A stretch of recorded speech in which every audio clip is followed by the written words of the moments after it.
Well, it might be summer, but for students with ADHD, it's time to start preparing now. Joining us with advice for a smoother transition for students with ADHD is board certified pediatrician Dr. James Anderson. So, doctor, how can parents create a back to school routine that works for their children with ADHD?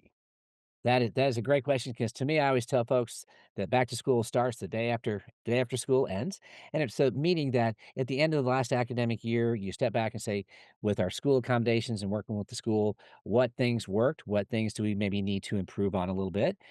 If we're taking medication, how did the medication work? Did it give us the duration that we needed? Were there some treatment gaps that we found? And then were there any side effects that we're having that we might want to address? And then have a ADHD checkup with your healthcare provider to talk about ADHD and medication management, and then also to be able to prepare for the next year. Because again, medication management helps us to be able to focus and pay attention to those behavioral things we're doing for organization, for studying, for things like even just being prepared to remember thinking about what we want to do for organization. Doctor, how can parents partner effectively with teachers and school staff?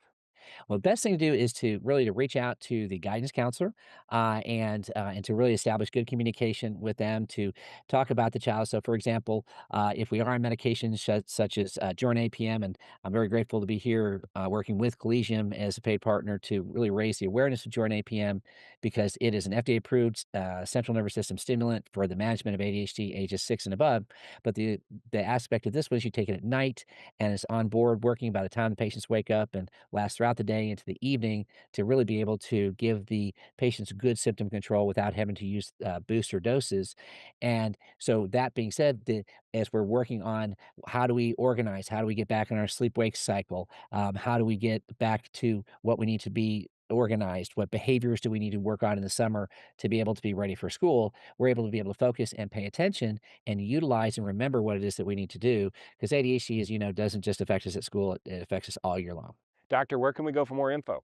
There's a great website I refer all my patients to, and that's journeypm.com.